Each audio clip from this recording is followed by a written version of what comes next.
Yep. You're listening to the Level Best Network. This is the INTERCOT Insider Live episode, I think, 176.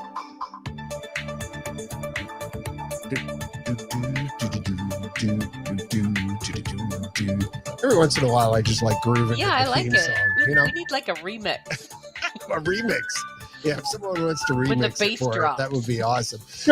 Hey, the INTERCOT Insider Live is brought to you by Magical Journeys, INTERCOT's official travel agency, and the Disney Vacation Experts. Call them up, send a smoke signal, do whatever you need to do. Contact folks over there at Magical Journeys. Nancy and crew will hook you up on your next Disney Universal cruise ship or even, like Adventures by Disney, whatever. They do it all. And here's the best part. They do it for free.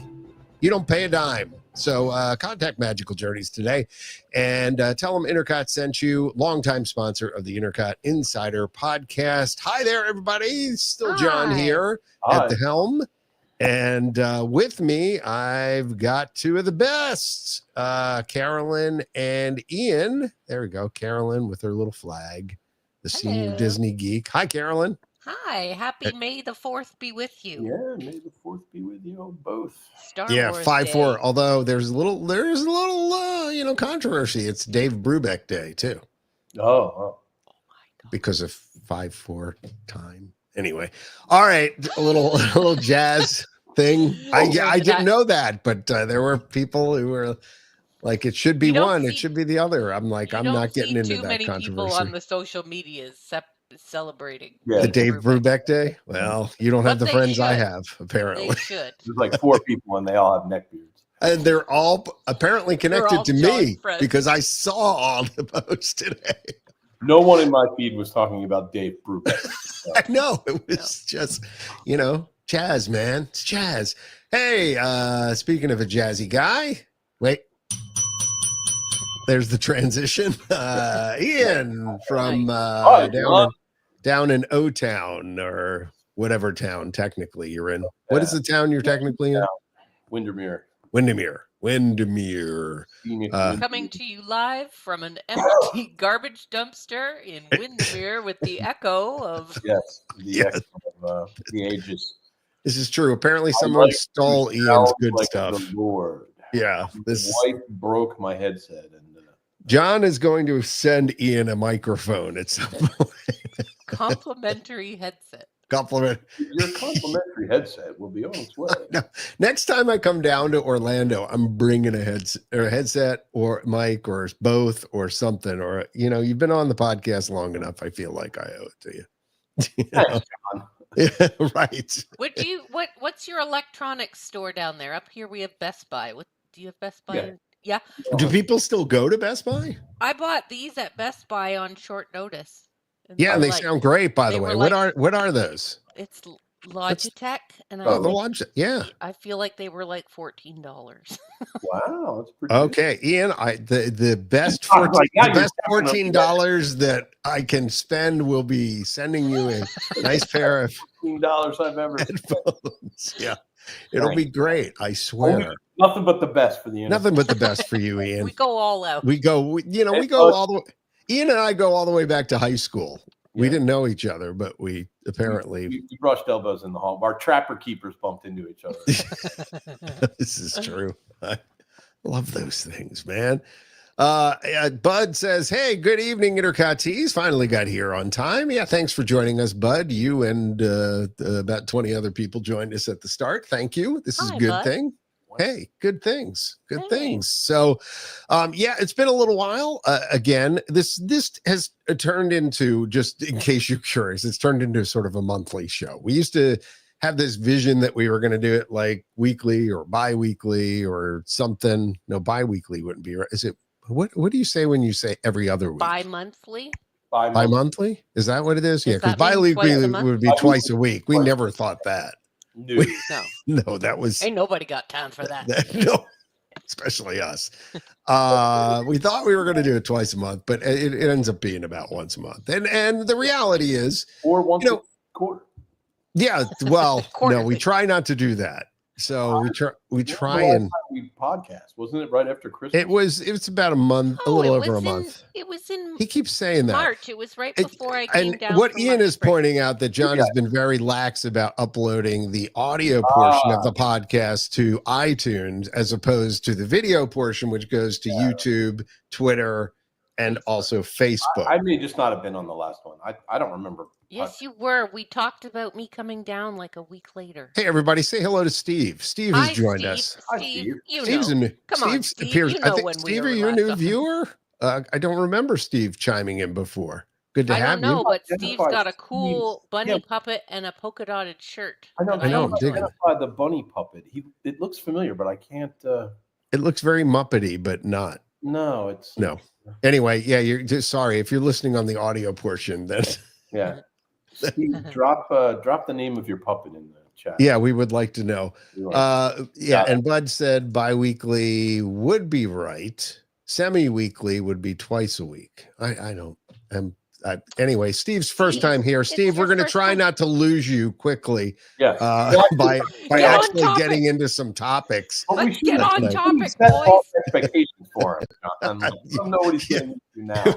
We're going to lower the expectations. Razzle, there you go. Okay. Okay. Razzle. Yes. Okay. All We're right. going to give you a little bit of the razzle dazzle. The razzle dazzle. So, as we teased about 30 or so minutes ago, always promoting the picture that we had for the podcast was showing a beverage being poured. So we've got some bar related stories right off the top of things. And the biggest one probably, and the one, it's not, I mean, these are not huge stories, but they're cool stories in that I feel like, what's that? Did you say? Cool story, bro.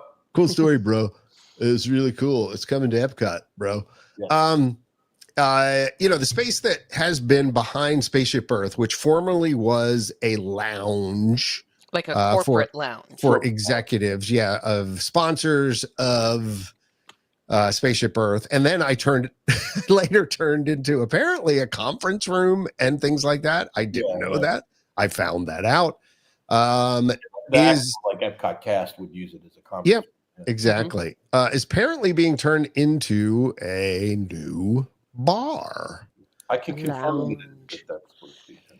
Well, it is. It's definitely it is happening. It has the name. It's got a very fancy, evolved name. I can't remember. Geo. Geo.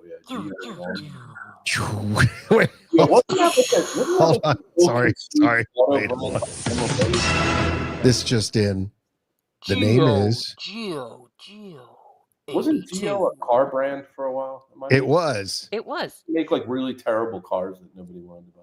Carolyn and I were discussing the reference in the name, by the way. So the Geo references the geodesic sphere. as opposed to what you said before. Yeah, I had it wrong. I said decasphere, but that's wrong. And then I looked up geodecasphere, and I was like, I've never heard of a geodecasphere. No, desic. Desic, right? Which the ball is. What's that guy's name that invented the geodesic term? I should know that. Who? Oh no, Dave Brubeck. No. Okay. Dave Brubeck. Yeah. It was in 5-4 times. Geosphere is a circle right. that has flat triangles. Like Buckminster Fuller or something like that. But okay. Geodesic sphere. Geosphere is flat triangles making up a sphere. Right. Geodesic sphere is pokey triangles. Right. So the pokey triangles have come back. Yes. 3D triangles, pyramids, if you will. Triangles. Interesting. So that, and of course, 1982 was the year Epcot opened and debuted to the public, and I was there that year. I was telling again my story, by the way, about how excited I was in the year 1982 before we went there. 1982. This place is adult exclusive. Yes. Yeah. Do you just leave the kid out in the stroller outside? You don't Don't go give in. people any ideas, Carolyn. I think, yeah, My yeah, kids are a please. little big for strollers, but Yeah, yeah. jettison the kids. You only have Sorry. to go to Vegas once to know that You there can are. leave them at the Pirates Adventure at the Polynesian. No, No one knows what No. that was. The No, they don't have Neverland that Club? anymore. The Neverland Club. Yeah. that's long gone. They also sell like what do they call them? Little small bites. Yes. So it's meant to be drinks and small bites, right? And they Jumbo. Wait, They is have this- on property. It's like Trader Sam's or any of the other ones. It's got Yeah. just a small But- bites menu and drinks. do And these go sound ahead. delectable to you? I don't know, because we never trust you, Carolyn, because essentially it's mac and cheese and It's and not- if you've seen, by the way, if you missed it, Carolyn did a excellent series of what was it called? Carolyn, the Picky Mouse Club. the Picky Mouse Club, where Carolyn I'm tried a picky some eater. tried yeah. stuff you don't normally try. I don't think I could eat this though. It's called a jumbo lump crab gâteau. Gâteau is French for cake, but the word lump, I don't know if I want. No, you lump. don't want anything but lump crab meat if you're eating crabs.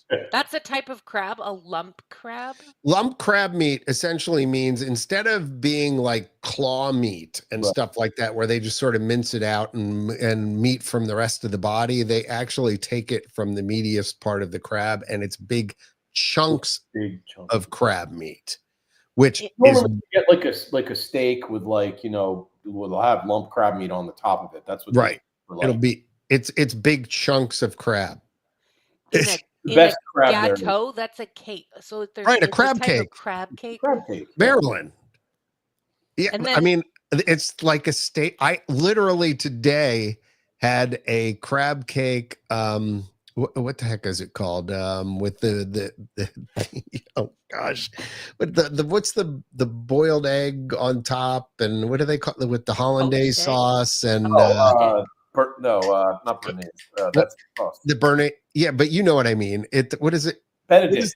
Benedict. That's it. I literally had crab cake Benedict That for sounds breakfast this morning. pretty sweet. I'm not gonna lie. I'm standing by my no fish anything out of the ocean is a disaster. I Crab- did have imitation crab wontons No, when I made don't do the- that. I did have that. I made the sacrifice and tried that. And what but did I you won't- think about the imitation crab wontons? Well, it was made with cream cheese and a wonton. Right. And it basically just tasted like cream cheese, so it was okay.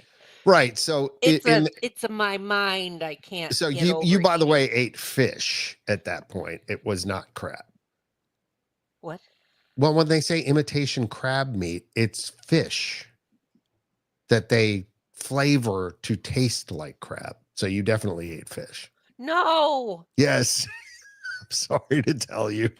You definitely did. I thought it was like Like soy or something? Yeah, like a No. Impossible Burger. No, you definitely ate fish. Oh no! Sorry to let you know, but Oh, that's gross. so actually that does, to me at least, that sounds okay, other than the fact that usually crab cakes outside of Maryland tend to be screwed up unless they're made by Marylanders who understand the whole lump crab meat And thing. I'm sure they're not. So Yeah, so Surely they we'll coulda see. came up with a better I will name. try it though. Sometimes as a go ahead, Dia. What's that? I said, generally speaking, seafood in Florida is pretty good, but you're right that the actual making of the crab cake can be a little wonky if it's not in Maryland. Yeah, Bud says if it doesn't have Old Bay in it, it's not a crab cake. Well, it's not technically a crab cake; it's a crab gâteau. Ghetto. Right. So Well, it's but French. also I will say, being a person that lived in Maryland for 20 years, Joe's, if it doesn't have Joe's in it, which is Right. another local seasoning, which is like that. O's. So Jo's. But what I was trying to say is, yeah. So crab cake, if it's a crab cake like just sort of an appetizer, and I'm okay. I let it go by, not being a true crab cake. If it's got a good flavor, got a good taste to it, and as long as it doesn't have green peppers in it, because Maryland crab cakes do not have green peppers in them. Amen, brother. Anyway, I would never that's know. my rant. What else they got on the Well, menu there? Some tuna ahi, more fish. truffled ahi tuna with love that. aromatic umami flavors. Hmm. But will they have chicken nuggies? That's what matters. Do they not have any other? They got a whole bunch of drinks, and just scrolling, wine, beer. They have. Here we go. Sorry, I scrolled past them. Yeah. Cannelloni hummus. I could have that. I don't mind that. I'm confused by what that is. Pumpkin seed pesto, heirloom radish, preserved lemon, Fresno peppers, and papadam, plant-based. I don't know. They got something called a chef selection, which is like a charcuterie. Oh, well, that's good. That. That'd be good with your drinking. Charcuterie. Yeah. Fungi flatbread, which is mushrooms and cheese and pickled red onion and molasses. That sounds really good. Yeah. Oof. Oh well, I'm no. Just say no to the fungus. No fungus. No fungus among us. And then they got the crab, the tuna, and that's all they mention. Yeah, they usually only have 4, 5 tops, like little, like Carolyn, you know what the menu's like at Trader Sam's. It's the same. Same idea. The flatbread and the wontons or whatever. It's usually that way. But that's all you want. I mean, essentially, you want something. You're not going for lunch. Yeah, you're not hanging there. They don't want you there for a long period of time. You just want to get enough food in you that whatever you're drinking doesn't, They have lots of beer, lots of wine. Yeah. They have 0 proof cocktails, a couple little signature Well, that's things. good. Yeah. Like that for adults that don't imbibe. And then, all your usual old-fashioned martinis, stuff and like it that. looks to be kind of a upscale, sort of retro futuristic atmosphere, sort of. I think. Well, the real benefit is that it overlooks the World Showcase. So if you go over, you can do fireworks. Well, it overlooks not World Showcase. It overlooks the World Celebration, like the gardens and but it looks out to head. But yes, you won't see the little sprays of water with pictures on it. No, unlike what that showcase pavilion was supposed to be at the break between what is it? World Discovery and World Showcase. Future World. Future World. I was going to say Future World. Old habits die hard. I'd still call it Future World. I don't even know what it's. Come on, we need World Discovery. Yes, World Discovery. No, World Celebration is the World Celebration. What's World Discovery? Discovery's the side with mission space and test track and all that. You mean there's 2 different sides? Yes. There are. There's World Nature, World Discovery. Okay. All right. And then the middle part is Celebration. All right. I know. Nobody cares. John, you're the podcast host of INTERCOT. You should know these things. Know. What are you doing letting us down? Okay, there's also going to be a new bar that some people have their knickers in a knot in the Grand Floridian lobby. Oh, I forgot about that bar because we got another bar to talk about. So, the question is, do we really need it in the lobby? It's going to get noisy. Right. Somebody said that there used to be a bar in the lobby of the Floridian. Now, I don't remember there ever being a bar there, but I had heard from a reliable source that there was one. Listeners, viewers, do any of you remember it? Because I personally don't. It's never been my favorite resort to actually go to or stay at. I always feel like I'm the trash walking in, and I felt like I wasn't classy enough to be able to stay there. Polynesian was, if I was going to stay at a deluxe, Polynesian or Contemporary would always be one of mine. Steve says no. He doesn't remember one. I like that definitive. They have taken out the giant bird cage. Right. Largely irrelevant since they took out the bird. So once the birds left, it was just like a little prison in the middle of the room.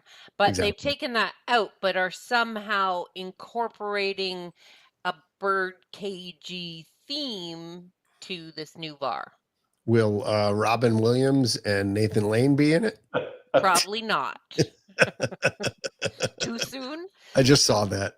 The other day. But I feel like, how crowded that lobby gets at Christmas time with the gingerbread. Now, the gingerbread house is not going to be there this year because correct. just for this year, because they'll still be building a bar right. 6 months from now. Because it takes them 8 years to do 6 months worth of work, so they won't be right. Literally for something that looks like a World Showcase booth.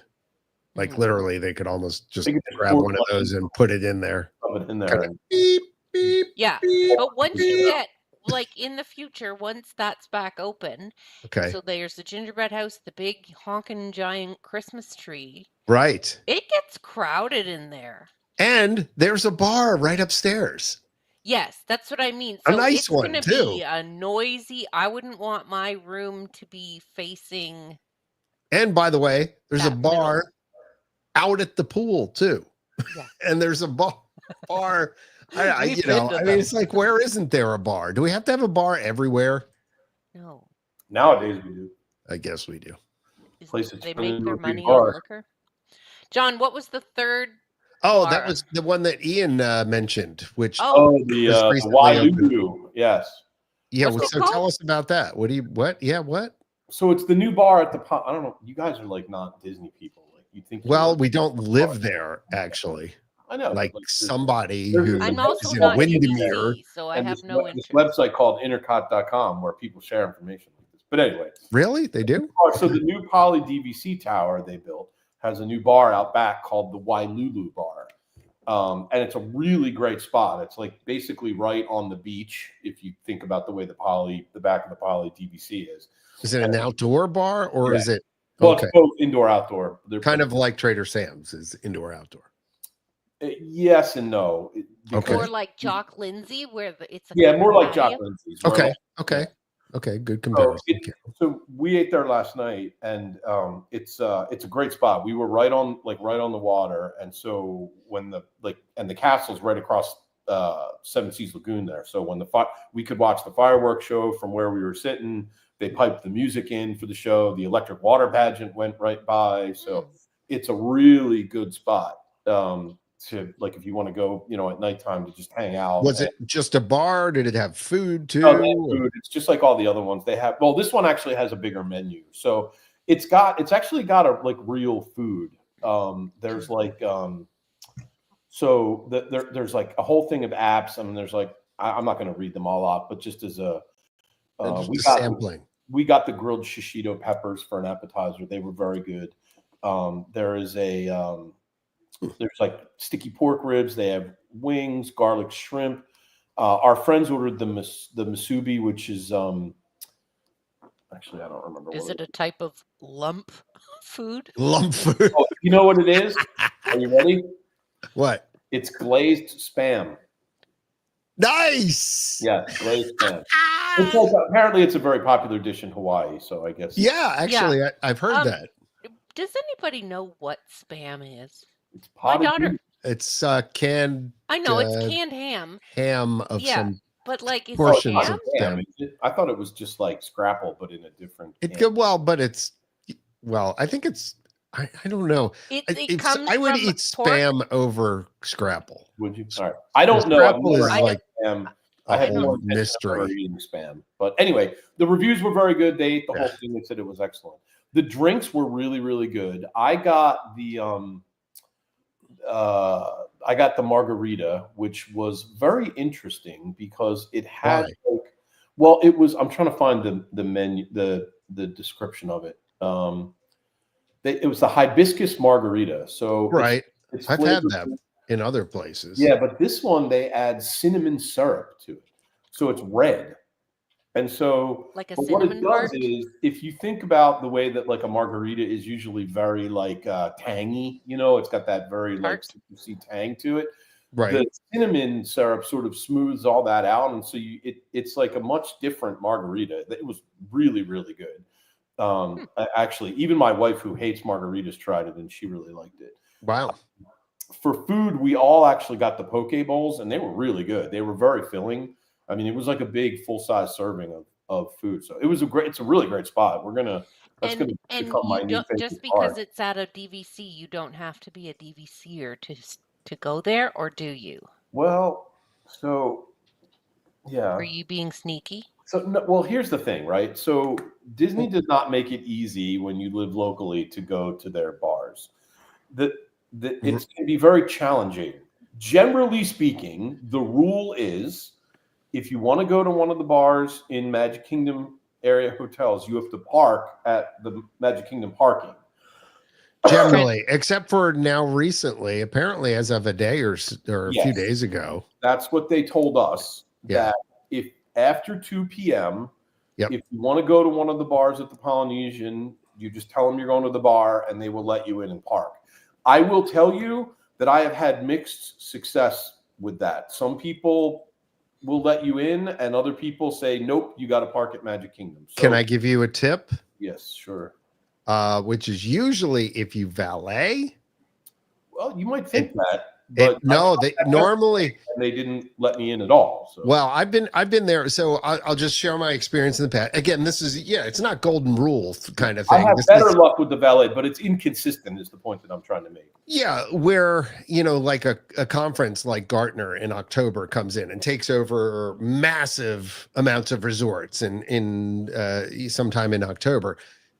I've had experience where I've gone over there. I've been like, hey, I'm just going to go and I'm going to go have Trader Sam's, or I'm going to go to whatever the bar upstairs, or just letting them know. And I even get out my annual pass holder and my license, and I'm like right up front doing the okay, yes, sir, officer, here you go, kind of thing. And please, sir. Yeah, I've had it where well, sorry, parking is closed to everybody except for hotel guests. And I said, what about valet? And they were like, well, if you want to go valet, you can do that.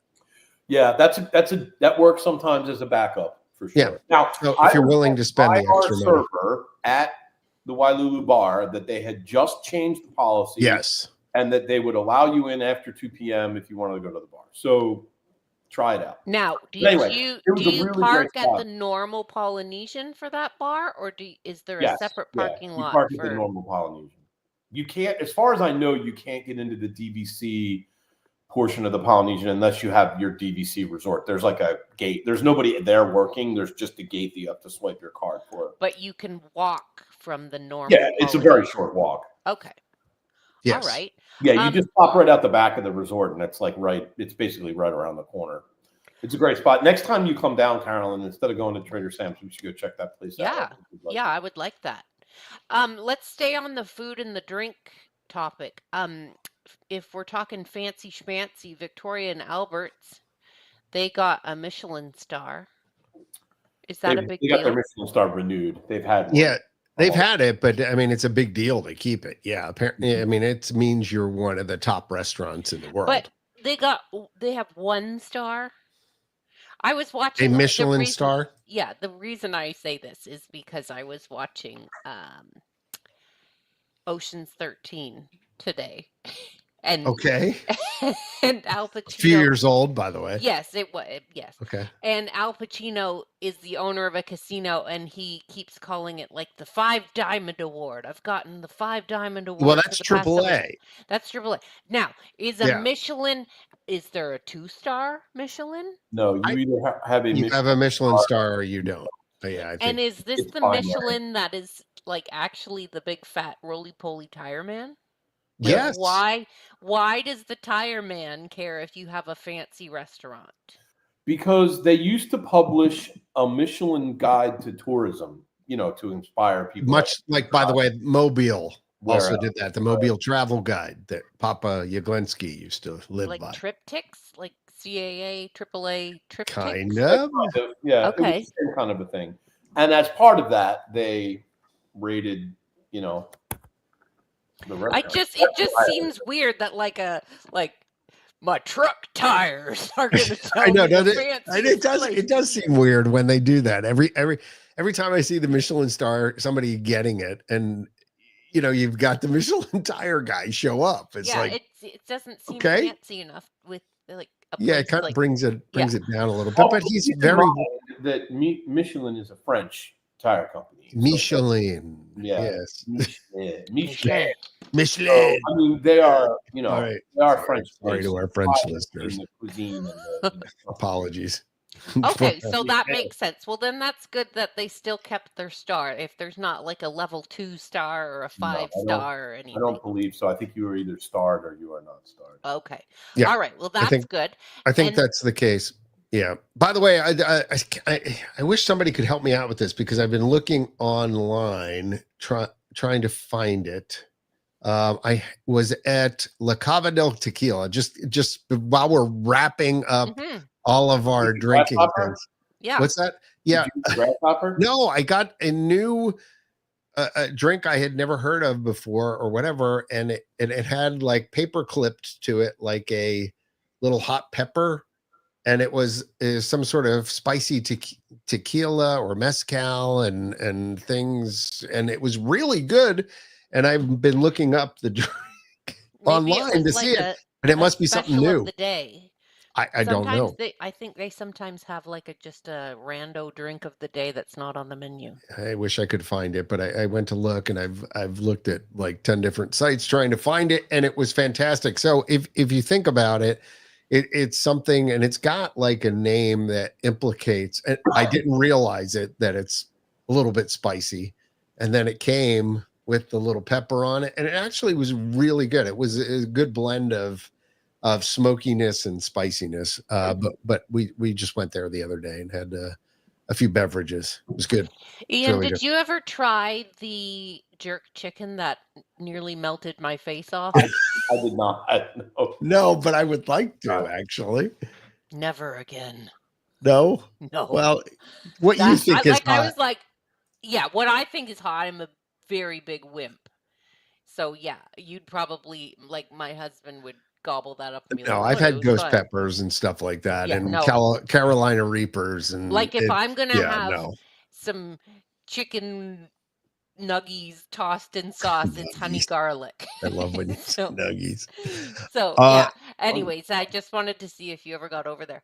By the way, Justin checking in from the Disney Wish, which is off the coast of Castaway Key right now. So, hey, Justin, just a normal Hi. member of the podcast. Thanks for checking in. And Bud says ham is spiced ham. Spam is spiced ham. That's What's P that? and then SPAM. Yeah, that makes sense. I just Okay. didn't know like Much you better just blew, than you blew my Scrapple. mind about imitation crab is still fish. I It just is. wondered if I spam is swear. still part of a pig. Look it up.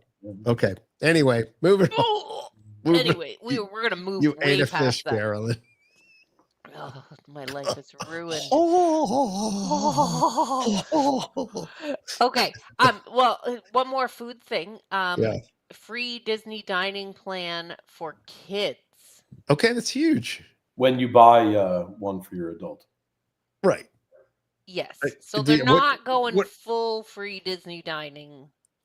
No, Right. they're not. But this could work out to, as with everything, certain things work to your favor and certain things don't Yeah. work to your favor. And the fact that they're bringing back this, and I was even saying to Ian the other day that the fact that they have like these multi-day tickets now, the summer tickets, which are as low as like 49 or 50 bucks a day Mhm. or something like that, is kind of indicating how they're trying to battle this other park that's coming online across Yeah. town. There's another park, John? There is, and we'll get to that in just a little bit. Wow. Yeah, I know. Really? What? Just coming up in the near future because it is May the 4th. May the 4th be with you. And Yes. also with you. And also with you. Yes. Oh, by the way, on the dining thing, be Mhm. sure and contact Magical Journeys. Yes.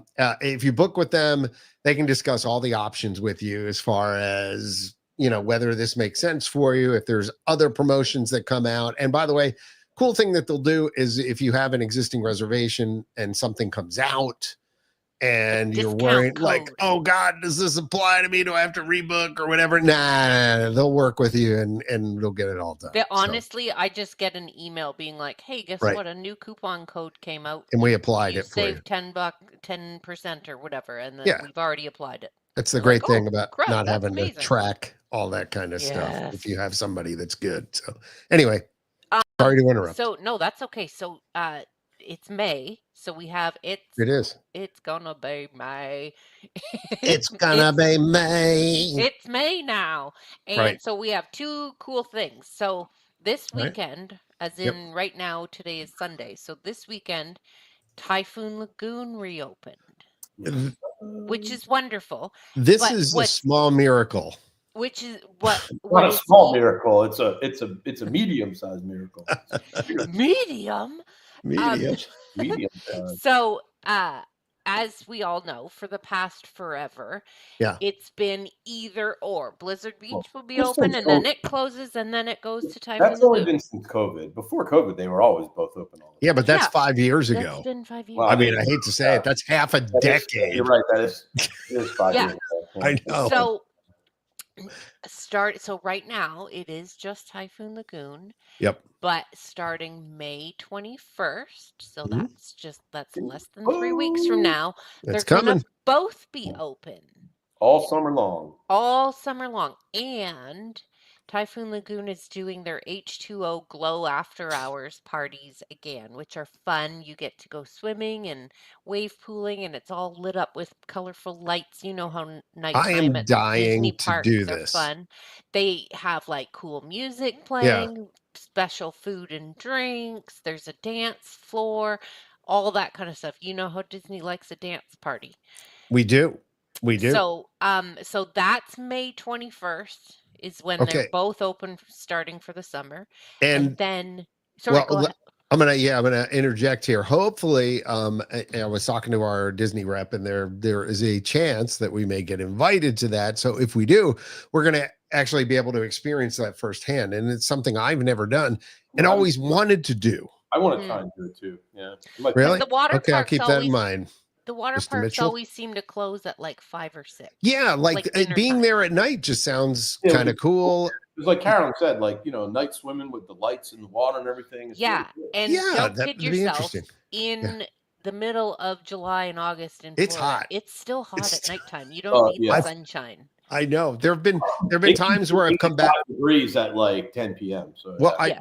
Ian and I, during certain media events and things in the past, I remember taking a swim in the pool out back of the clown pool. What the heck was boardwalk. it? Boardwalk. Boardwalk, like Yeah, at 10 at night or Clown something. pool. At night, yeah, because It's just nice. Because we were exhausted from the day, and it was It's nice to be weightless and let your feet float. it was fantastic. Yeah, definitely fun. So, and everybody always likes those H2O glow after hours, but that's a separate. That doesn't like, oh, I was at Typhoon Lagoon during the day. That's like a Separate after admission. party. Yeah, Yeah. it's a separate ticket. They have some special deals though for like kids that can go at half price of the adult ticket or something. I saw, which is like whatever the adult ticket is, the kids are almost half off or something. Nice. So be Also sure and check coming that out. up, May Yep. 27th, Disney Villains Unfairly Ever After open. Oh, that's right. Is that starting that soon? Yeah, that's May the new, 27th. the new villain show at the studios, right? Right. So that's back behind Rock and Roller Coaster where Lightning McQueen was, Yeah, the Racing Academy. the Racing Academy. Which And- always felt disconnected. Yeah, it didn't make sense like why it was back there. I don't know why there's villains going behind there. But anyways, we do have on Intercot, we do have some like concept art.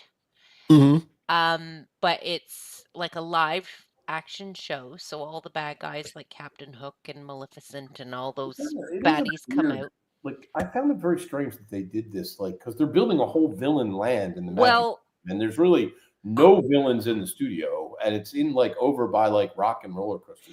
honestly, I ahead. feel like this isn't a You're gonna very say the same high-tech thing. show. Yeah. It's like I feel like this is Filler. just a stopgap band-aid because the stage is basically just the same round stage that Lightning McQueen was on, but he's not there. And then all the screens are still around. You know how they have Like, they the circle reprogrammed. vision-y type. they just Yeah. needed. They just were looking for something they could hype up without. Yes, that without and there's no animatronics, it's just characters in Right. costumes and they come out and But still, la-di-da. I mean, if you're looking to see a lot of characters in one place, maybe that it might be an ideal thing. And by the way, they're a big deal. You know, everybody loves the villain. Right. And I'll state the obvious: air conditioning. Yes.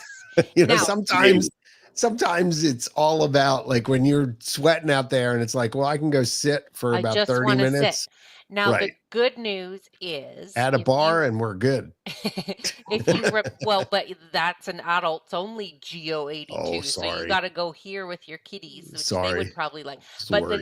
then Juice sorry, boxes. juice boxes. The good thing though is they've updated the seating. Lightning McQueen just did had they? like benches. These Yeah. have like actual seats. Wait, really? All right, I'm in. See, Yeah. that's all I needed. Yeah. I mean- so you can go have your snooze for 20 minutes. Well, Ian and I In went air to paid our respects the other day to Muppets Muppets, yes. and enjoyed the brand new seats that they Brand new put in. seats, which will be torn out and Torn destroyed. out and maybe moved over there. I don't know. It's too soon. But Well, this just says as well as comfortable theater seating. Now, maybe it's still the benches and they just put a that's not backrest comfortable across. theater seating. Maybe it has a little be bit of false vinyl advertising. padding. That would I be don't know if comfortable it's stadium seating or something, true. but That's not true. I don't know if it's theater. an actual like Carousel of Progress, let's fold your hope. seat down seat.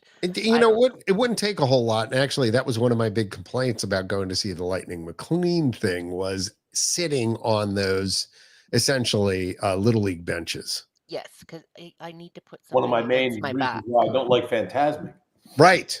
There's no backs to them. Yeah, that's And hard. it's at the end of the day that you go see that show and you just want to kind of sit back, chill, and relax. Yeah, they ought to replace those things with like recliners. Then I would actually.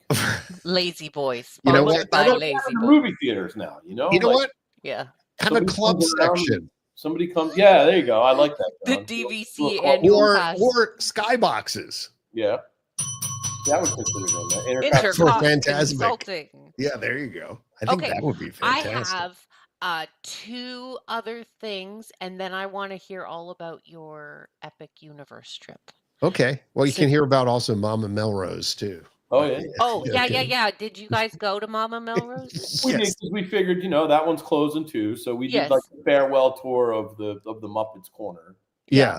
Which we really enjoyed the so it's just so everybody knows. I was down there for a couple days. My son just moved to Celebration, Florida, by the way. So as far as social media updates and things like that, him and Bonnie, his wife, who now live there and who were both into graphic arts and all that kind of stuff, and industrial arts, are going to be reporting from the theme parks a lot more because they moved to a new section of Celebration. Coincidentally, by the way, in the same building as Christine Warner, former podcaster for intercot.com. Literally right there. The same thing. That's I cool. couldn't believe it. I contacted her and like, are you in this? Where? And they're like, yeah, I'm right. We're literally this number and they're this number. Aw. Okay. So that's cool. But yeah, I was down there for that. Also was down there for a day of Epic preview. Thanks to Magical Journeys, our sponsor again, and magicaljourneystravel.com. And then also fit in a meeting with our Disney rep. Got to meet her the first time, which was fantastic. Nicole, thanks for taking the time. And then got to meet with Ian, who coincidentally came over to the park and found me in the park.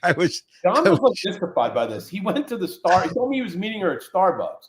Now, Right. if you're going to Starbucks, there's no seating there. So if you're going to have a meeting with somebody to sit You down and chat, like where would you go? right around the corner from Starbucks, Yeah, not but I across the there, way.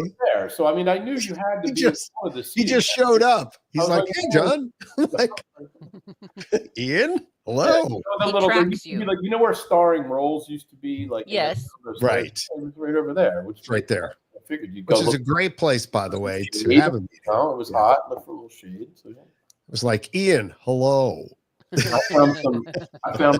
I found a good bench for people watching. I sat and watched the people for a Oh, while. nice. Yeah, but we were so in town to do a bunch of different sort of things, but then met up with Ian, which was great.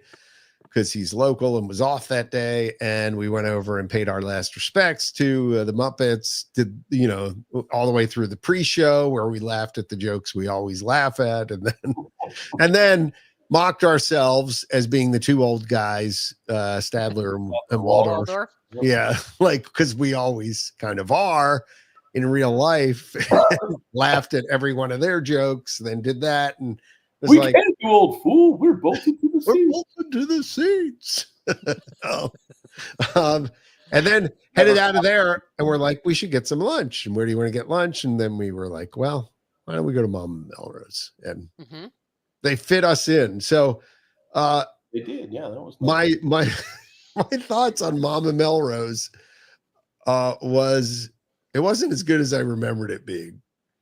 So maybe it's like, the week before you go on vacation at work, you just don't put it in your look. We sat down, and the food that we Mom ordered. Is not joking. This is literally like I said to John. So we ordered. Right. I would not have thought the waitress would have had enough time to get to the back, say, "Hey, I need 2 chicken parms with spaghetti, please," and then walk them back out to our table. That's how fast the food arrived at our table. I commented. It couldn't have been more than 90 seconds. Like it was maybe 2 minutes. Really, because I took the girls in March. Right. And we probably sat there for 20 minutes waiting for them to just come over and acknowledge that we existed. I am not joking, Carolyn. Seated to food in like maybe 5 minutes. Tom. Yeah, wow. No, and I joked when I joked to the guy coming to our table. I'm like, "What are your ovens? Nuclear? Yeah. 1,000 degrees? Like, I mean, how did that? Maybe you stole another table's food. It could not be that. So, honestly, I will tell you. The chicken parm was not bad. The noodles were kind of garbage, but I mean, typical, I think it was like just dipped in hot water. It literally is the exact same meal that when I was preparing for marathon weekend, and I was at one of the Art of Animation resort, and I ordered a chicken parm. Literally the same thing, and there was no difference. I ate at Tony's Town Square in Magic Kingdom like a couple months ago. Exactly the same. I mean, zero difference. Exactly the same chicken parm. So yeah. And the chicken parm was pretty good. The chicken was pretty solid, but the spaghetti was. Yeah. Darn, Mama. Yeah, Steve says, "Darn, Mama." Well, darn, Mama. I'm just saying, I didn't think it was any less representative. Like it was fine. Yeah, it was fine. And it was $40. $40 with tip. Expensive. I mean, it wasn't $40. A 2 Michelin star meal, but it was no. So I mean, I've been to some really awesome Italian restaurants, and this was not one of them. But the chicken was serviceable, and quite frankly, would have been better served. We commented, and this is all irrelevant now, so you're welcome. That it would have been better served like having a lunch menu there, like actually having sandwiches, a chicken parm sandwich with some chips. That would have been fantastic. Just put that chicken parm on a long roll, like a nice roll. Yeah, like some chips on the side. That would have been. I would have been fine. Yeah, we would have been fine. They don't have a lunch menu. Like it's kind of context, Buco. Like it's like the middle of the day. Yeah, there wwere like $40 or $50 dishes like on there, and it's like. It's like 11 something in the morning. I'm not having that, but you know what? It worked and it fit. And again, we got to experience something before it went away. So we did that. We did our send off. It's now closed. No. It doesn't close till next month, I think. Yeah, but it's coming. It's coming. It's coming. Okay. Well, we have a couple updates of rides coming. We do. All right. Yep. All right. Now this is not for another year. So 2026. Shocker. Go ahead. So why bother announcing it? Because I don't know. Change. What are we talking about? Smuggler's Run. Ride. Wait, seriously? Wait. It's a year from now? Yeah, you just put May 22nd. It's May 22nd, 2026. I completely missed that part. Yeah. They're adding. Holy crud! I thought it was like coming in 2 weeks. No, it takes a year. It takes Well, they announced this a while ago, so yeah, more than a year. Okay. Well, for those listening, you can. So right now you go and you have you have to get the coaxium. What do you say? The barrels of coaxium. The barrels of coaxium. Yeah, whatever the jug of coaxium. Whatever. And you blow up the train and whatever, and it's the same story every time you go on that ride, which I thought, didn't we hear back when they were inventing the ride, it was open world, you could do whatever you wanted? It's pretty much the whole game system that powers a lot of the games on, online and through Steam and all that. Yeah, it's, by the way, Jane asked a question. There was a little callback here. There was a hostess at Mama who worked there forever. Was she still there? No, it was a gentleman who seated us. Actually, I know the woman you're talking about. She was not there.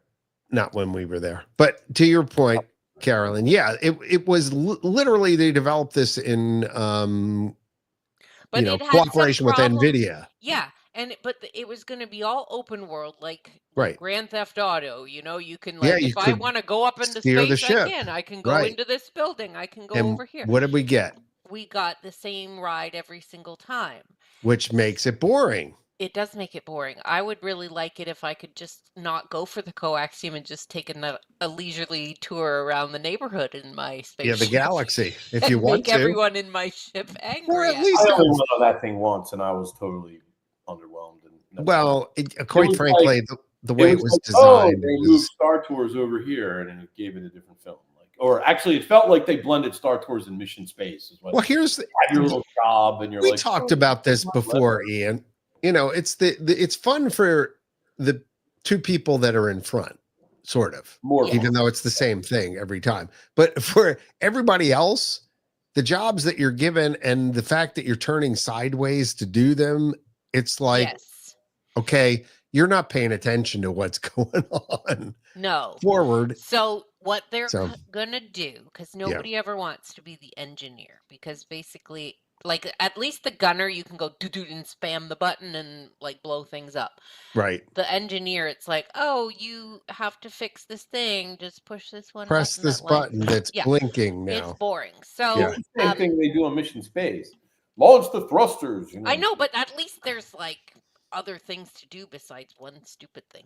Anyway, so they're bringing on, like, you might get a new movie when you go in there with the Mandalorian and Grogu. Yeah. And you get new crew controls for the engineer person. So they're going to give you more to do. I think this is a good idea, and I think it's something that should have been there out of the gate. And quite frankly, the controls never should have been off to the side. They should have been on a panel, like a little panel right in front of you, so you could pay attention to what was going on the screen. It was just, I'm not sure who. Well, they wanted it to designed look as much like the real thing. I know, but like either that or have a thing that could slide over from the wall to the side that you could control it. I feel like they missed out there, and it really does.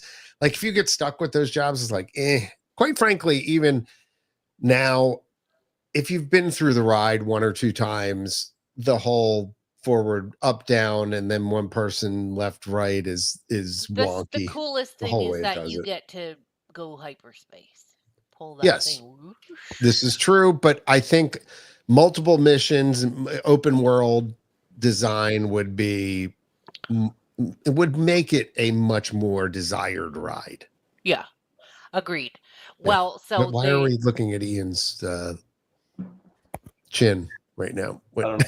Sorry, I didn't know he's doing work, Carolyn. Yeah, I knew it. I was reading a relevant article, but it didn't answer the question that okay. Okay, so that's coming, but not till next year, John. I didn't know that was till next year. I'm sorry. That's okay. And then another thing being updated that's sort of spacey is Buzz Lightyear Space Ranger spin.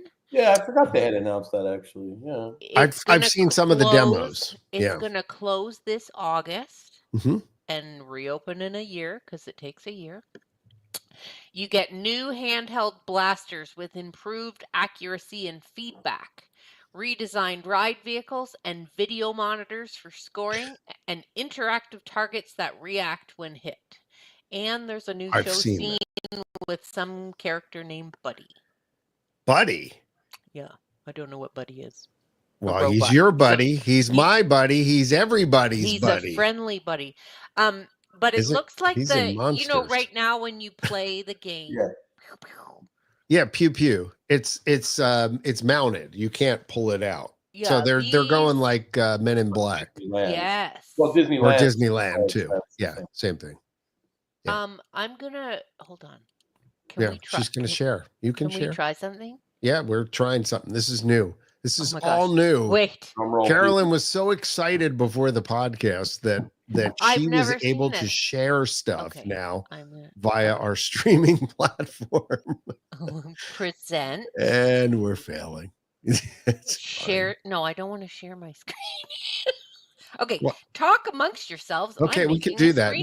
But it's interesting. The new Buzz things got.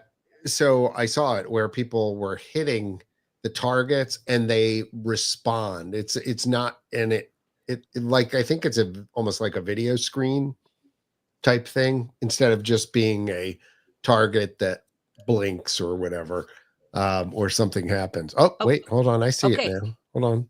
Look what I did. Pew, pew. So it's like a smaller gun, but there's that's tiny. And it's got a cable. And I fear that my cable will get broken. You know what I fear? Get broken. You know what I fear looking at that is the one nice thing I like about the current setup is, because of the laser. Yes. Where you're pointing. Will this have the same thing? Yeah, I need the dot because I never I need the dot. Yeah. I definitely need the dot. I'm an old guy. I feel like the dot. There's a game like this at Canada's Wonderland, and like the cable is always broken or it's all tangled. Well, based on the condition of the Buzz Lightyear ride in general, I would say that that's highly likely because it always looks pretty rough. Well, also looking at that, where's your score? Is it on your gun itself? Well, this doesn't look like it's a finished new car. This looks like those are pool noodles on the. Well, that's true. Actually, when I'm looking at that, the Nerf things look like pool noodles. Yeah, I don't think that's a finished one because if you look like a few cars down, it looks like there's those two green lights a few cars down. Those look like the old shooters. Oh, so maybe they were testing it on a couple retrofitted cars. Yeah, but anyways, that's what the new thingamajigger is.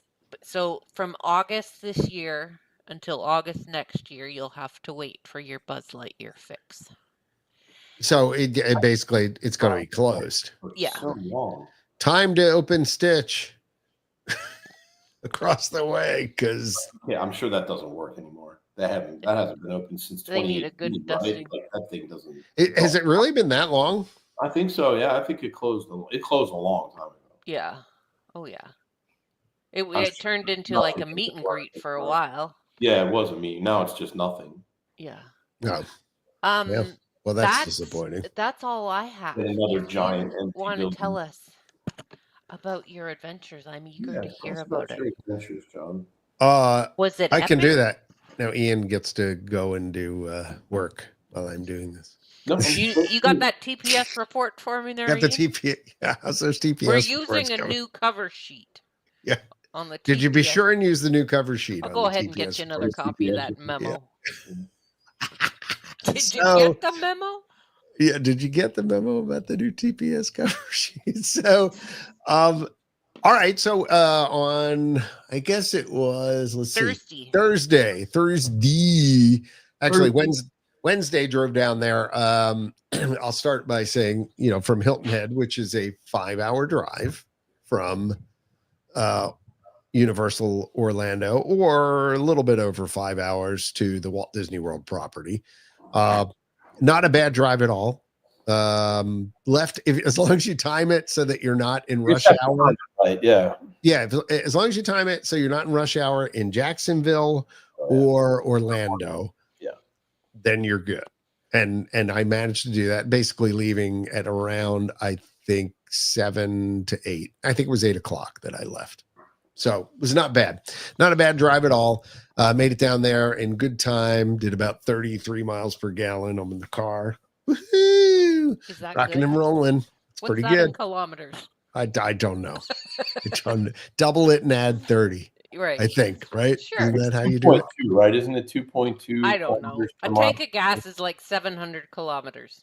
Is it? Yeah, Okay. so that's about, because for us, it's like, well, I don't know. I get like 400 out of mine, I think. So. Yeah, I don't know. I have no idea. Okay. Someone do the math. But anyway, got down there, I think like around 1 o'clock. So I think I left around 9. And checked in at the Stella Nova Resort at Universal, which I think, and again, I'm not a Universal expert. So if there are people who are hearing stuff that I say that's wrong, feel free to correct me. I'm not, so big that I will be offended if you correct me. But I think that's one of their like moderate resorts. I don't think it's the low end of the stuff that they offered. Certainly wasn't the cheapest, but it wasn't anywhere near what their premier resorts, like the Helios Hotel, which is in Epic Universe, is pushing 5 something or 5-ish a night.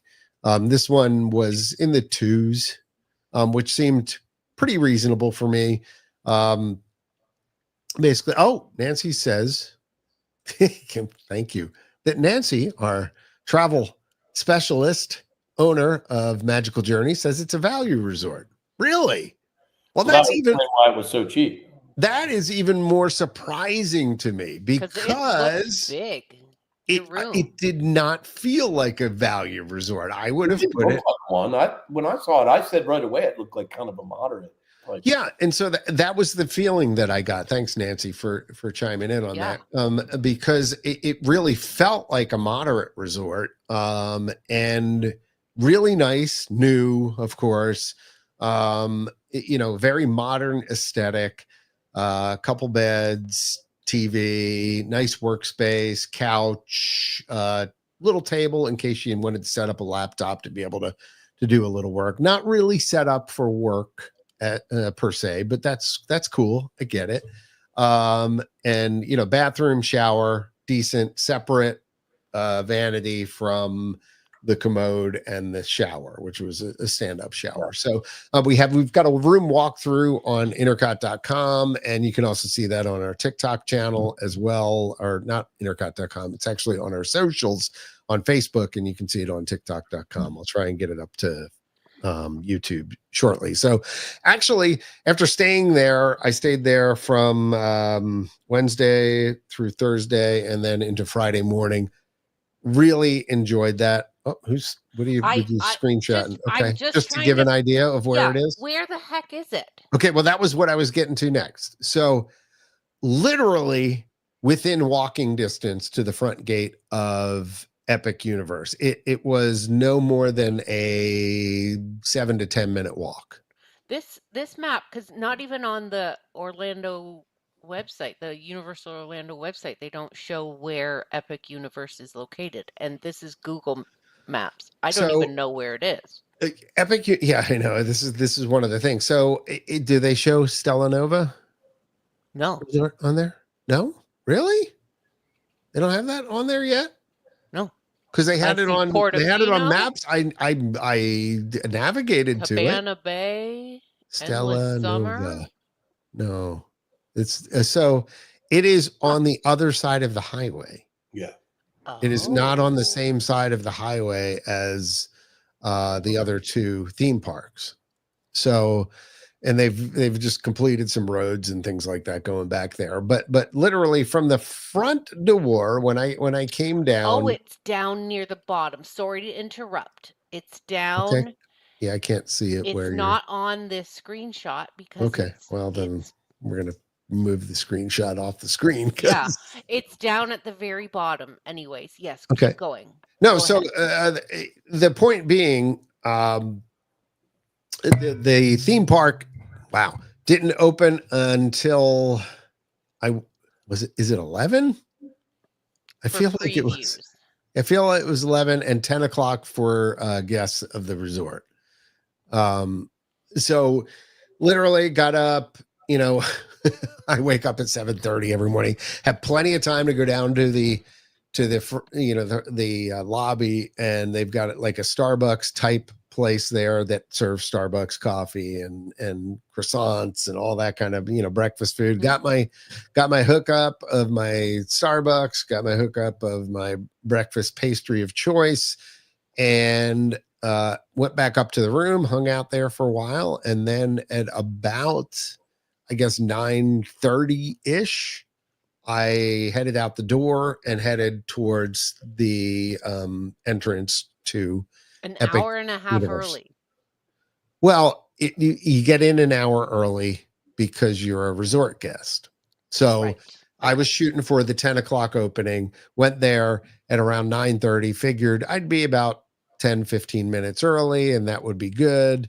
I will tell you, by the way, they also have buses from the resort. So if you don't want to make that 10-minute walk, you don't have to, but it's great. It's that close. Either Stella Nova or I think it's Terra Nova. I think there are two hotels that are nearly identical right next to one another. Okay. There and they're both within walking distance. Easy, right across the street. So got over there, came around the corner. I was like, oh, okay, this is cool. This is gonna be fine. And then the guy is like doing the point thing. End of the line's this way. And I should have taken a picture because it was like, I don't, if you ever been like at a ball game or whatever, and the line is literally a mile long to get in. TSA, like when you're waiting at the security line in the airport. Yeah, or TSA. Okay, at the Atlanta Airport, TSA. I've had the security line at the Ticket and Transportation Center where I had to walk further back in the parking lot because the starting line was back there. Okay, so that was very similar to my experience this day. Now, keep in mind, too, 2 days before they had announced to everybody that, oh, by the way, yeah, you can now go too, like as part of the preview. So here I was hoping for this, private experience. I'm grateful I got to go. Thank you, Nancy. Regardless, it was just funny that, with we call it the Uglensky touch of crap. The TOC, that the TOC hit, and of course, right before I'm scheduled to go there, they open it up to everybody. But so I walked what seemed to be like a half a mile to the end of this line. But I will say, got to the end of the line, it moved pretty quick, and before we knew it, we were up and at the gates, and then they fanned out and we're starting to open all the gates, and every opening was open, and I probably got in, being in line, it was right around opening time, if not a few minutes before that they let us through, but it was right at about opening time. So didn't lose any time for being in the line, got in the park, and then proceeded to kind of look around. Guys, I will tell you, and I've said this a number of times on the socials, but for those who haven't seen it, or maybe those who also haven't been, it had a very Tokyo Disney Sea feel to it, which is, it felt, I know this park isn't super huge, but it felt massive inside. Just kind of coming in and looking at how things are spread out and the amount of detail that is in the park. You come in and it just feels very grand. Okay. And that's the best way to say it. In the middle of the park, there is a lot of open space. Open space with a few attractions, like the carousel and a few other things. So it's a hub and spoke type idea. It really actually is. In the middle of the hub is kind of the carousel and some water features and stuff like that, where I would imagine they're going to be doing some nighttime shows and things like that. But it's a very serene atmosphere. I will say that the soundtrack that was played through the park the whole day was absolutely fantastic. I think they're actually selling it somewhere. I thought I saw that, but it's just majestic. It's grand. It's kind of all through the day, just walking everywhere, it just completely added to the experience. And you know how, I'm huge on loving the thematics of the park and the sound and the lights and the whole 9 yards and how it all comes together. This really did a good job of bringing all that stuff together.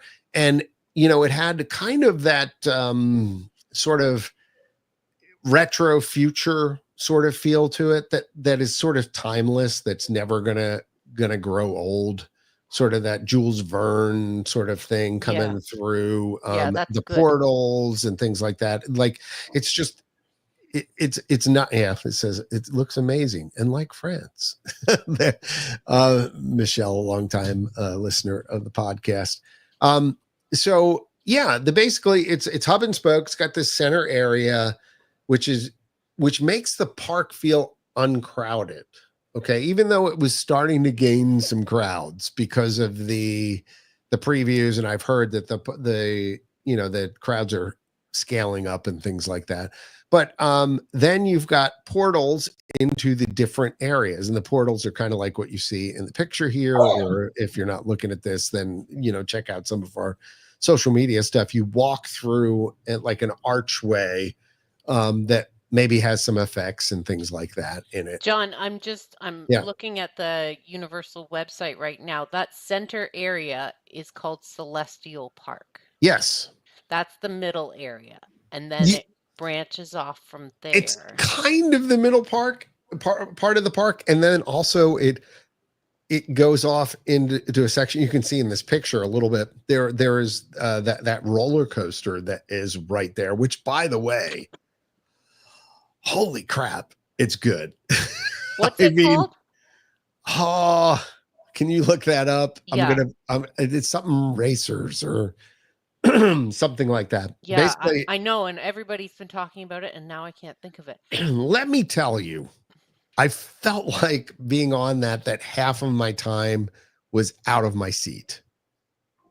Like, it's one of those kind of coasters that every time you go over like a hill, you seem like you're going into another hill where you're up and over and you're out of your seat and you're back in your seat. Stardust Racers, it's called. Stardust Racers. There we go. Okay. Yeah. So the thing is, like, I wear like a chain that has a couple things on it, a Disney thing and a reference to Logan's Run, which is just, okay, yeah, I'm a nerd. Okay. But I mean, they made you put everything in a locker before that. I didn't put that. That was the only thing that I didn't put in there.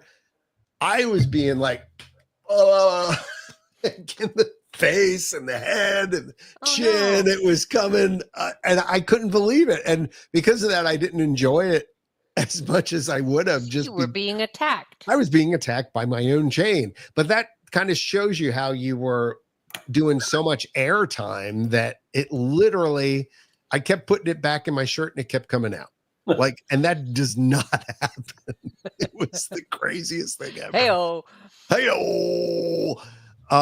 So honestly, Stardust Racers, fantastic. Yeah. Okay. By the way, Nancy chimed in and mentioned that. So, anyway, yeah, that's in the celestial area. Okay. Let me just say, in the dark universe, literally, there is probably the best theme park ride out there right now. Now, I've heard you say this before, though, about other rides. I know. This is my new. This is my new. I would put it right up there. I mean, I've ridden some. The Monsters Unchained, the Frankenstein Experiment, or whatever it's called. It's something like that. Monsters Unchained. Now this place is cool that I've seen that tower in the back it looks as though somebody's really using a lot of electricity in there. Yeah, can you pull up our social media feed? On Facebook. If you do that, I just today posted some pictures of Darkmoor and the actual castle. And let me tell you, first of all, just overall, kudos to the Imagineers, or whatever they call the equivalent thereof, the park designers at Universal because they have literally booted it out of the park on this.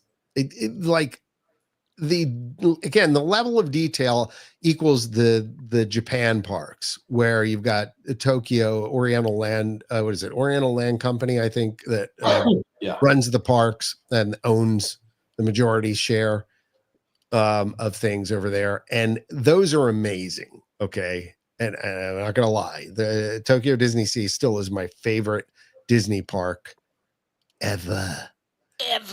But yeah, here's like one of my pictures from Darkmoor and the Frankenstein experiment, and oh goodness to gracious! I mean, it looks so good. It looks so good. The animatronics are quite large, from what I understand. Yeah. So, what I'm going to say about the ride itself, and I'm trying not to give anything away, but the pre-show, which I haven't posted the video yet of Frankenstein in the pre-show, and them explaining, the backstory on what's going on and why you're going through things and everything. That's amazing in itself. Like you're setting yourself up. Guy. Just the pre-show. Yeah. Like him coming forward and stuff. And it's like, oh my goodness, this is amazing. Right. Then you get into the ride, and the ride essentially is, if you've ridden the Hogwarts Castle ride, it is the same type of arm. Yeah. The KUKA robotic arm ride. You got 4 across, and you're each at a little different level and things like that. So I was like, okay, well, here we go again. This is going to be, just a rehash of Forbidden Journey or whatever, It's like, okay, all right.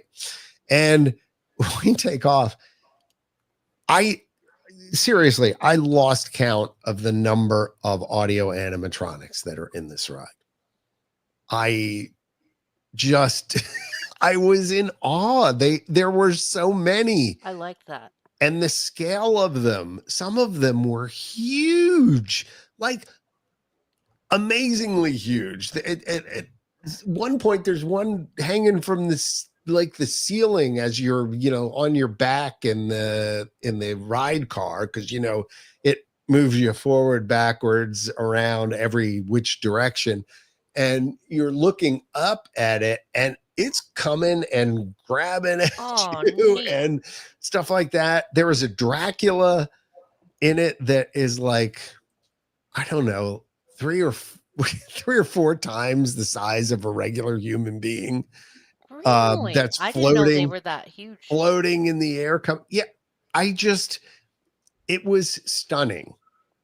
Not to mention the fact that, unlike the Hogwarts ride, which was a lot of screens, where they would bring you in front of a screen and then suddenly you're, riding through whatever part.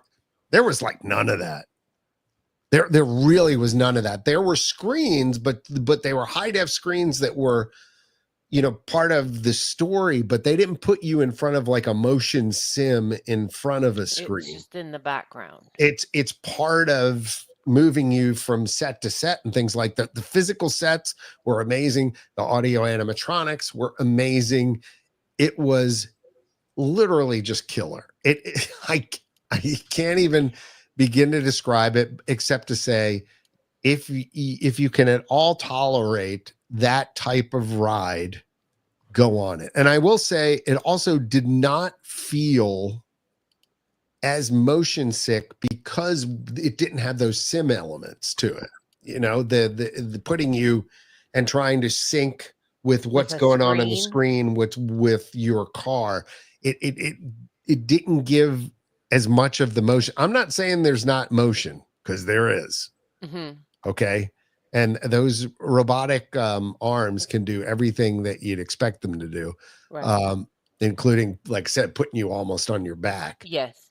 But yeah. Now, is that impressive. The only ride in that land? No, the werewolf ride is also there, which I would describe as a similar type coaster outside, to what It's just a roller coaster, though. it's short, yeah, but it's like Guardians in a way, and it's, in other words, the vehicles can turn 360 degrees, which makes it pretty interesting and a good short ride. So I would say, you know, that's pretty good there.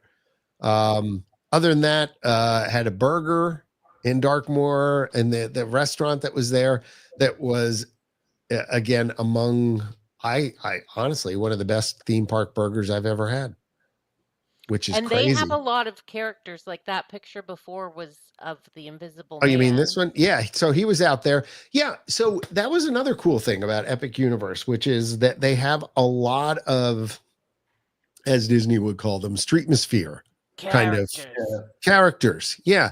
Whether it be folks playing music or whatever, that are walking in and around or interacting. And he, you know, he was up on this little porch, but later in the day, he was like down and in amongst the guests and things like that. So that was pretty cool. Amongst the people. Yeah, I was in the one, what is it? The windmill. I can't remember the names of all the places yes, that has the burning. Yes. So I've seen a video of that burning windmill thing at nighttime. And if you look from far away, it looks like there's kind of trees, and it looks as though like villagers are coming with their torches. Oh, does because the trees kind of light up, and then it's like, oh, they're getting closer as this group of like lantern-y type lights comes on, and then suddenly the windmill will go on fire. So it's supposed to be like it was as cool as you thought it might be. Yeah. Honestly, in person, the scale of it was pretty good. So yeah, the food there, decent. Although I will warn you, they use some sort of food coloring in those. Oh, here, I'll show you the picture. That look black. So do you know what it is? What is it? What do you mean? Do you know what it is that they used to dye those? No, I don't. Am I supposed to know? It's either squid or octopus ink. Oh, is it really? Yeah. Well, I was guessing. So it was I won't eat it. I was guessing it was on something. A normal bun? That's a great question. I don't know. I will say it was really good. I will also say that it haunted me a few days later too, and not in the way you might think. Like it wasn't. I had stomach upset or anything, but you know, there were trails of it. It was the ink revisiting. Oh, that would scare people. All right, let's. You would think something was it's wrong. Something that's online. Biologically wrong. It tastes really good. Okay. So just be aware that there's some kind of green ink in there. Disaster. I don't know. Anyway, moving on. Okay, where'd you go next? Super Nintendo Land. Actually, that was where I went first in the morning, and I went to the Donkey Kong ride, which I will say was fun. I did single rider. Yeah, by the way, the Donkey Kong Land, just when you see it in person, again, where in Tokyo Disney Sea, you go down inside of a volcano, and they've got Journey to the Center of the Earth, and they've got 20,000 Leagues Under the Sea and a few other things, and you feel completely immersed by it. Mm-hmm. That's exactly how this land feels, the Donkey Kong or the Nintendo world. Yeah. Yeah, you're seeing me when I got stuck on the Mario Kart ride. Is that a full hat? Or is it like a mask? Now the weird thing, how that works, okay. So you get it's sort of a visor, which is the top part. And then when you get on the ride, the glass, which is the augmented reality part, clicks right in. You just lift it up and go, and it pops into your visor. Okay. So that's how that worked. Which is get lice. No, that's the thing. So you're getting individual headsets that actually go on your head, which are sanitized. Okay. And then the only part that you're sharing is this visor thing in front of you, and it comes, it's probably a good 6 or 7 inches from your eyes and things like that. So You can see it in that picture. Not too bad. That was a fun ride. Got stuck about halfway through it. Didn't know that if you do this and you actually go there, you have to look at the targets that you're shooting.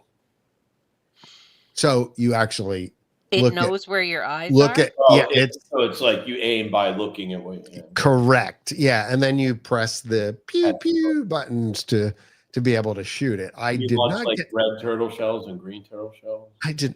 Yeah, I didn't understand it. I've never played Mario Kart before.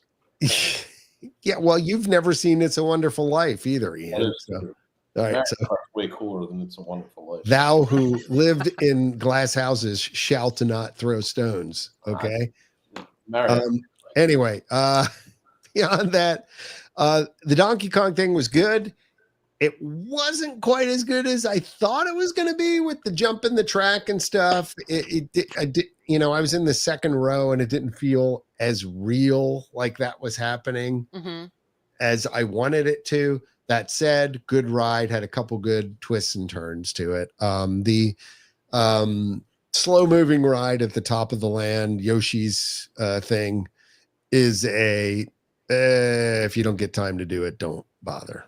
But little kids need stuff to do. Yeah, they need stuff. That's okay. Right. No, so that's a fantastic ride for the little ones. And from what I could tell, everybody with their $40 little watch-like things that power up and everything, there's a ton of opportunity to Magic Band type collect points and things like that throughout the land. Yeah, they're like magic bands. I don't know if I posted the picture of that yet, but anyway, bottom line, they look a little bit like watches.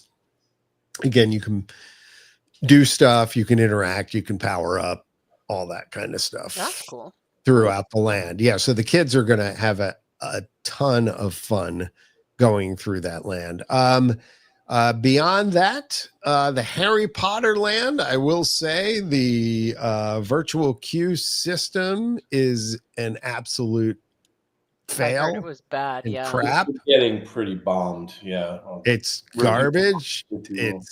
I tried 3 times to get on the ride, couldn't. I didn't know apparently that you could before 3 o'clock get in, and apparently they open the virtual queues at like 11, 3, and 6 or something like that. Apparently the ride doesn't start running until 3. So up until 3, you can go and preview the queue because nobody's in it, and see what it looks like inside there. Why would you not run the ride till the afternoon?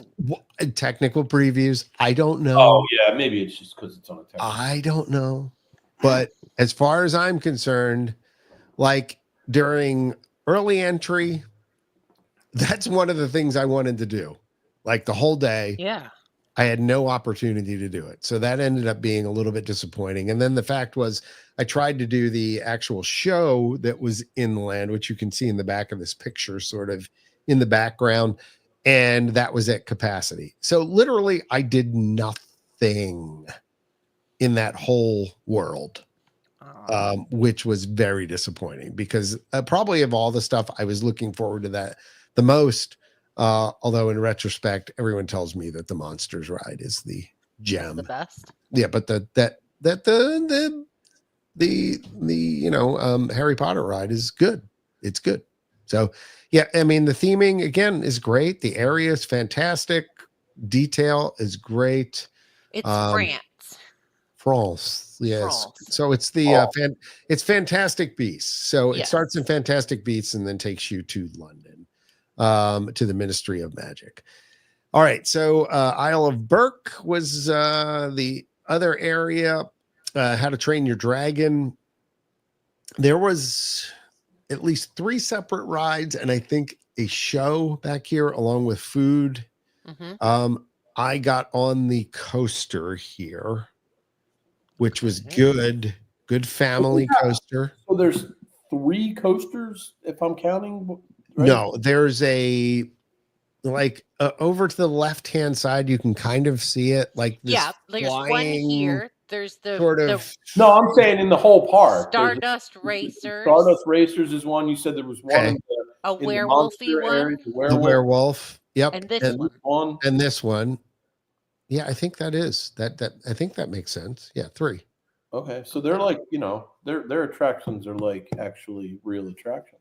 Yeah, they are. No. So, and then here, off to the left-hand side, there's sort of I can't remember what it's called. I should have put all my notes here in front of me, but there's like a flying ride that they happen on these huge arms that spin around. I was like, yeah, no, not doing that. People have been really impressed though with the meet and greets with the dragons.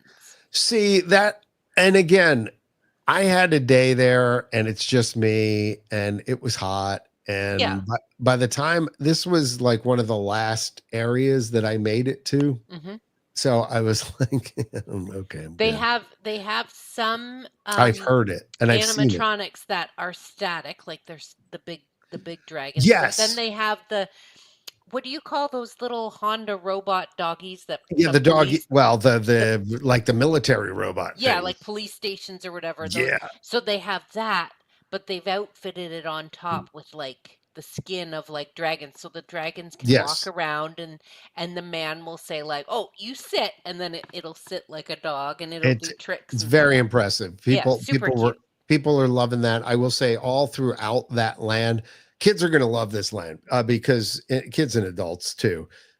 There are a lot of interactive features to it. There's a lot of dragons that are in there. Even the water, there's like a water ride where you can apparently battle. You're on a ship and you can shoot at other ships, and you can shoot at some people in the queue and stuff like that. Like literally. So, definitely one of those things that I think it's called like fire drill or something like that. Oh, neat. It's so really how many total attractions would you say they have in the park? 2 to 3 per land. Correct. That'd be a good estimate. So 2 to 3 times 4 lands plus the middle part. Plus 5. So maybe add maybe a couple, 2 or 3 shows to that too. So 15-ish. And then did you count the carousel in the middle?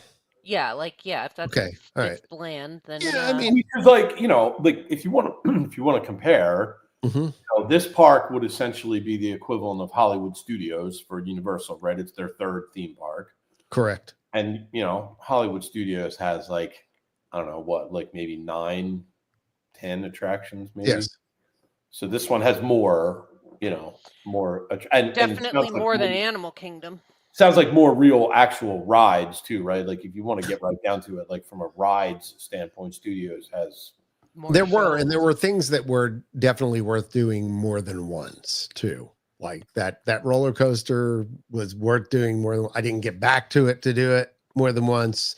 The Monsters Unchained would be worth doing it more than once. I didn't get to the Harry Potter ride, which I would have liked to. I would have liked to have seen that show. I've heard the How You Train Your Dragon show is amazing as well. I did not get to do that. I didn't go through every shop only because Universal is suffering from the same thing Disney is, in that if you've been in one shop you've been in a land, you've been in the mall essentially. Like there's a lot of repeated merchandise between some of them. And they're in the monsters area. There's some makeup stuff where it looks like they do a pretty amazing job. If you want to be one of like, a monster or whatever, the makeup artists are like next level. Like, it's not like a carnival fair, it's some dude named Larry from down your street doing. Yeah, no, it like legitimately scary and good looking stuff. I've seen some of the work that they're doing. And again, the thing that I keep hearing too is that the food has gotten really good reviews. The pizza place specifically, supposedly, I didn't get to try that. My son did the barbecue place that's there, that's just outside of the Dark Universe. I did the hamburger place. I did get a mudslide at one of the bars, which was big enough and thick enough that like I could barely finish it. But it was not cheap. It was about $20, but I will say it was good. I would have loved to have been able to get a half-size version of that for like $12, but really good. There are ample places. How bad theme park food has gotten today. We were on the boardwalk this afternoon and we stopped at the little pizza window. Yeah. You know, there on the boardwalk. One slice of pizza, $10. Yeah. Yeah. For a slice. Well, I mean, like, I will say I love that Universal has the freestyle machines, the Coca-Cola freestyle machines that you can make whatever you want. But it's like $5 a drink. So, I mean, that's a lot, but you know, I will say I enjoyed it. I enjoyed walking around. I could see this being a favorite for, you know, locals to have an annual pass and to treat it like an Epcot kind of area. Cause there's enough wine and dine kind of places in and around the park where you could just go there after 4 in the afternoon, hang out, have a beverage, maybe catch a meal or whatever, ride a few rides, and you're good. And there was in-park entertainment. There was a band that was playing in one of, like it was like sort of a band shell that was playing kind of stuff. There was that sort of streetmosphere kind of thing going on all around the park, which I thought was really good too. So, I mean, overall, good day. I exited after I failed getting my last Harry Potter theme park ticket, the express pass or whatever they call it, the virtual queue.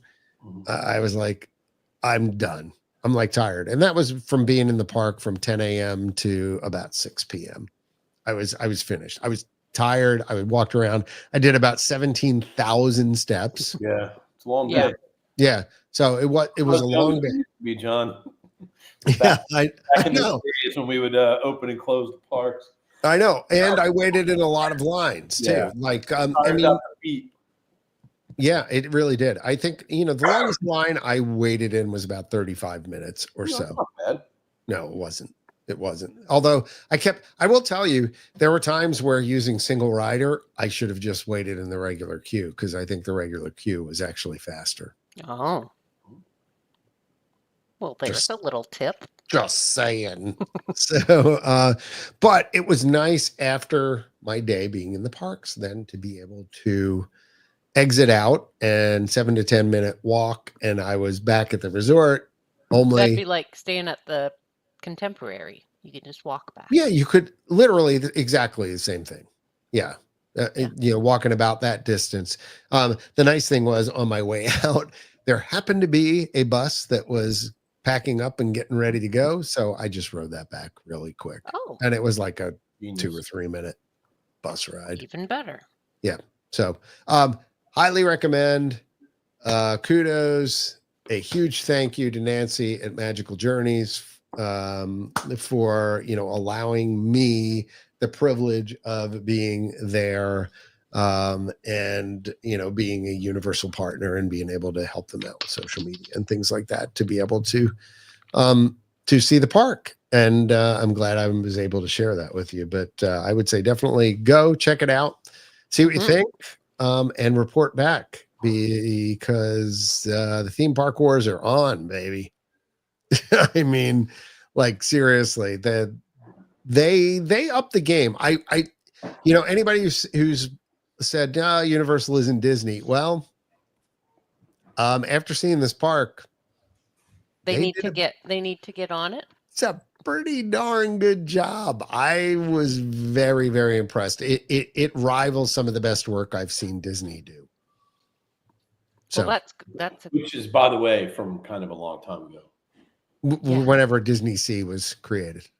Yeah. Which isn't really Disney, but yeah, I know. Which sort of isn't, but it is, but it isn't, but it is. Yeah, I know. Anyway, so for me, the gold standard is the original Epcot. Yeah. But I remember you being thinking like, oh my gosh, about Rise of the Resistance because of all the different types of rides included in one. Is one of the when it's all working. Yeah, that's the problem. So we talked about this, and I have to wonder, and I don't know how Universal maintains their stuff, but when you've got a ride that has 15, 20 audio animatronics in it, whatever the number is in the Monsters Unchained thing, there's a lot in the pre-show and then in the actual thing. You have to wonder whether there are portions that are going to be in like a B-show mode or whatever. And I know Disney has had a hard time keeping Kylo Ren running at the end of Rise for some reason. The blaster cannons in the one scene that are like they fixed, by the way, in Disneyland. Yeah. And so, like, what's stopping bringing that to Disney World? Yeah. I don't know. Yeah. I'm going to Disneyland, by the way. Steve says it was down all day when he was there last November for Rise of the Yeah, I know. Yeah, it's down a lot, too. That's the other thing. Like, in addition to the fact that a lot of the effects run in B mode a lot, it's often down. No, when everything is working, again, I would put that way up there as far as, I mean, you're shuffling stuff, but the fact that they might be the best theme park, like when it works end to end, when it works completely, it may be the best theme park attraction there is. That's well, you haven't ridden Monsters yet. No, that's true. So you give it a shot and let me know what you think. I like one of the things I love about Rise is the unique, like Carolyn alluded to. It's like 3 different rides. Almost. It's 3 different rides, and there's a walking attraction. There's the, and I like how all the stories come together. I said that before. I haven't changed my opinion one bit, but the literal number of audio animatronics, everything that we complain about, like where screens replace audio animatronics and stuff like that, they actually have put physical robots in this ride that are telling the story, and it's pretty amazing. So I'm anxious to hear everyone else's opinion when they get to see this and see what you all think. But I love. I'm in the fall, maybe. I don't want to go over the summer when the crowds are nuts. Maybe when the crowds die down. No, I mean more than anything, I will say week, and then I think like again in I don't remember when, the 17th or something. So I'll get her to report back, and I know. I'll be interested to hear what Trish says.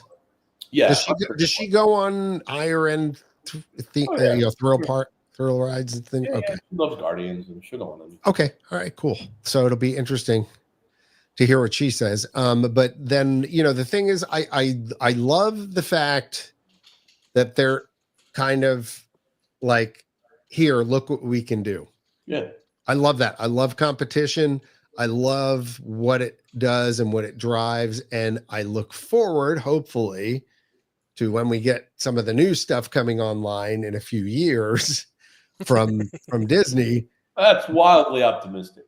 I'm going to be optimistic. I'm going to be optimistic.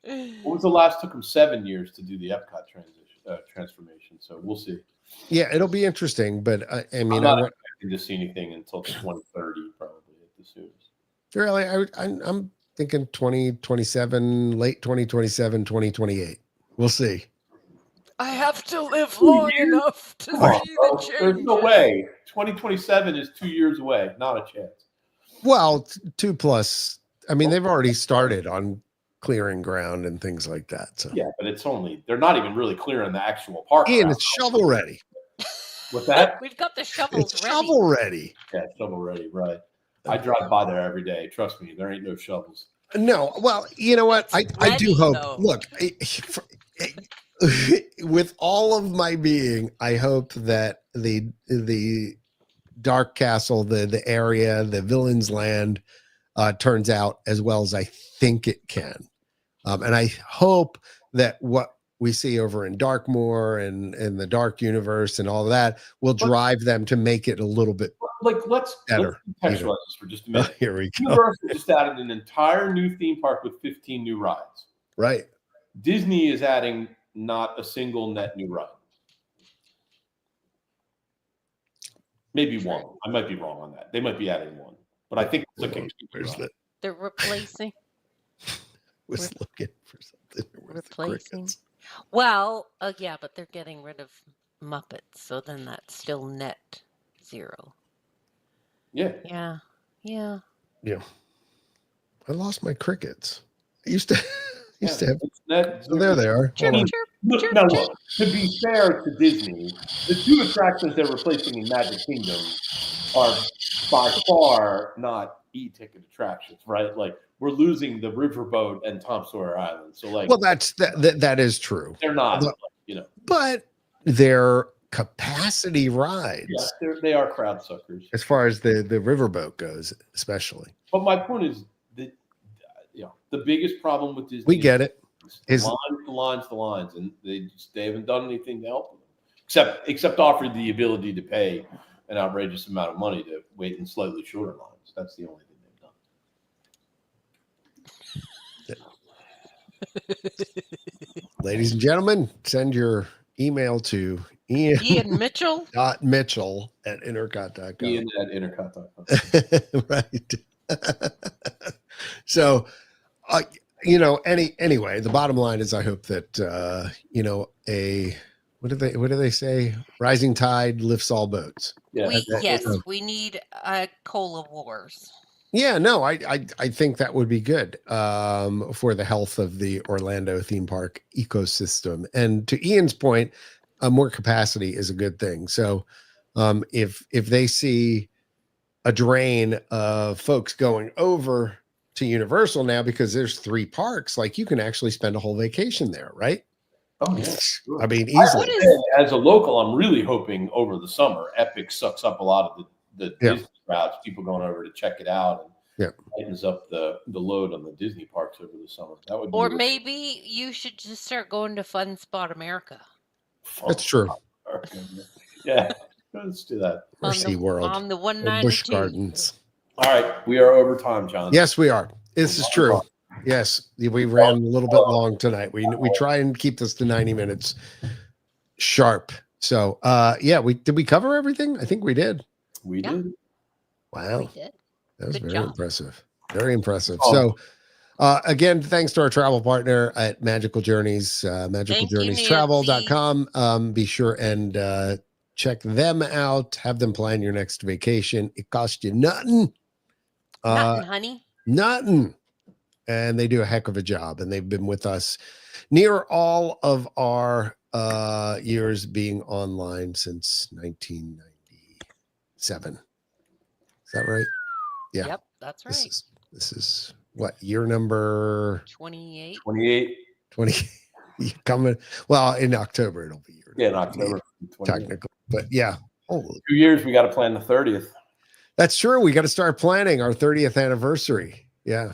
I know. Maybe we'll make it like a year-long celebration, like Disney does. The year of a And we'll have a million couple Intercots. different events over the course of Quarterly. We can do quarterly. Literally. One in Disneyland. We can do one in Disney World. We'll do a cruise. I know. Literally, for those that are new to us, we are pretty much the OG Disney fan site. That is our MO. We are among the oldest still online. Oh, speaking of which, before we go, can we just have a moment of silence for Jelly Rolls, by the way? I walked by there today for the first time and it's all empty. It's closed now? Yeah, it's just the sign's gone. That was one of the spots where we used to have our many late night meetups at Jelly Rolls. Yep. So rest in peace, Jelly Rolls. You'll be missed. In peace. We'll have to find a new spot. Well, let me do this. The Wailulu Bar. Is that where we're going now? We're taking over. I think in recent years it's been doing the kind of monorail. Yeah, the monorail crawl. Yes. Is good, yeah. Crawl and we'll ending have up a in new the one. Contemporary, which is one of my favorite bars now at Steakhouse. To sit with Ian and watch him yell at the sports on TV. Sports. Go Birds. Go Birds. Hey, if you aren't familiar, follow along with us at Intercot on all the socials, all these kind of places back here, TikTok, Instagram, YouTube. Where you get all of your social media. Facebook and on the X. Yeah, where you get all your social media needs. Different stuff depending kind of on what goes on there. TikTok has a lot more videos and stuff like that, YouTube and stuff. But Facebook's majority of where stuff happens, other than our website at intercot.com, which was newly redesigned last year. So if you get a chance, follow along, tell a friend or 100 about us, tell them to subscribe to this, smash that like button, smash the subscribe button, whatever you kids do nowadays. I don't know. But, subscribe. Yeah, subscribe, like, subscribe. Hit that bell. Yeah, bing, bing, bing, bing. Yeah, ask to be notified, all that kind of good stuff. To my good friends, Carolyn and Ian, thanks for being here and taking time out of your normal lives. Thank you, Steve, for being a new viewer. Yes, hey, thanks to Steve. Yeah, thanks. Steve thanks and his to bunny rabbit. Thanks to Nancy for being here. Thanks to Bud for hanging out with us. Who else was there? Justin was here. Jane was there. Michelle was here. Yeah. Thanks to the crew. Like I said, gang. Tell a few people about us. We appreciate you. Definitely. But we've got hundreds of episodes in the bank. Go check them out on Apple, and I'll try and upload all the remaining episodes this week. So thanks to Magical Journeys. You're the best. Bye now. Bye-bye. Bye-bye. Bye. Bye-bye. Bye.